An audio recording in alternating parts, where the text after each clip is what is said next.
warahmatullahi wabarakatuh. Nepangkeun nami abdi Harlan salaku pembawa berita 1. Nepangkeun nami abdi Yusden salaku pembawa berita 2. Soal kene polusi hawa di mana Jakarta salih paringkat posisi panggorengna di dunia. Sumawaten kualitas hawa di Jakarta balik barobah keayaan perbincangan peser daya Jakarta.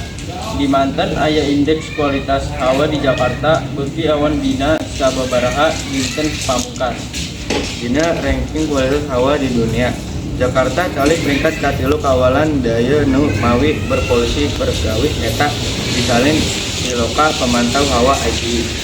Yen ayeuna Jakarta mesuki daya henteu danang di dunia. Polusi hawa di Jakarta henteu luput ti perhatian Presiden Jokowi. Studi ngagelar rapat hanturan nungkulan polusi hawa ku cara work from home. Ayeuna di tempat kuring ngalaporkeun hanturan kayaan hawa saleresna ka tembok sarta terpantau berkabut. Sarta ieu kaayeuna ayeun di Sudirman. Katempong gedong-gedong ieu katempong henteu pisan tangtos margi polusi. Sarta oge urang tingali kitu kaayana kemacetan ditumpakeun. Ieu oge barobah kaayaan cukang lantaran utami polusi hawa ayeuna. Di baleran oge katempong parantos seueur ngagunakeun masker. Nangi aya sabaraha anu ti acan ngagunakeun masker.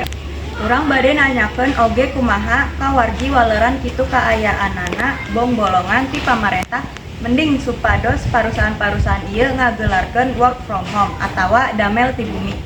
Minangka usaha ngurangan pamakaian tumpakan bermotor, hanturan wargi khususna di dayeuh Jakarta anu sempet nempatkeun nomor hiji minangka dayeuh anu ngabogaan hawa nu mawi awon di dunia. Ayeuna urang parantos sareng Teteh Fatimah sarta Teteh Noya. Wilujeng enjing Teh Noya, wilujeng enjing Teteh Fatimah. Kualitas hawa di Jakarta nuju awon anu Teteh rasakeun. Manawi sanes kan kuring wae anu ngarasakeun.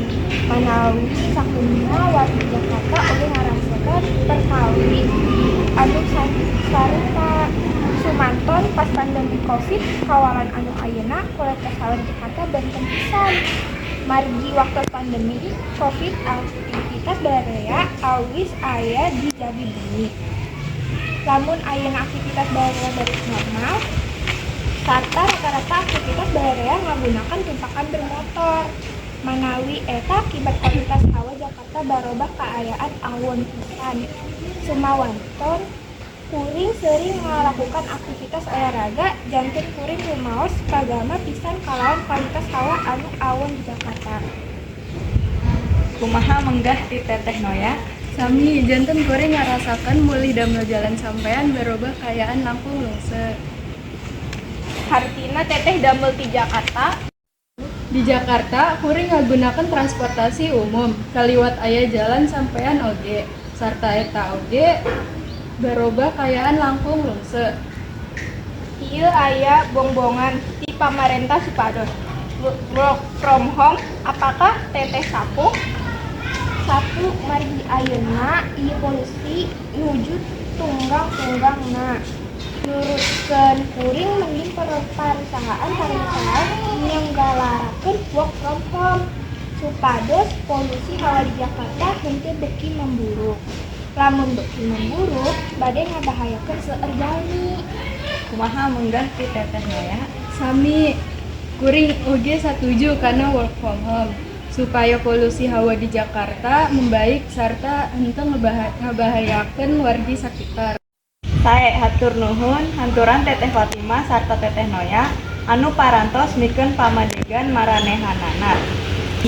Katut laporan anu iasa urang sampaikeun kuring Cindy Sarta Tintan balik sareng Harlan sarta Durde. Sae hatur nuhun Cindy sarta Tintan anu parantos ngalapor ti lapang. Cekap sakitu wartos anu biasa urang sampaikeun ngeunaan saputar polusi hawa di Jakarta. Kirang langkung nu mentah hapunten urang permios undur salira hatur nuhun. Wassalamualaikum warahmatullahi wabarakatuh.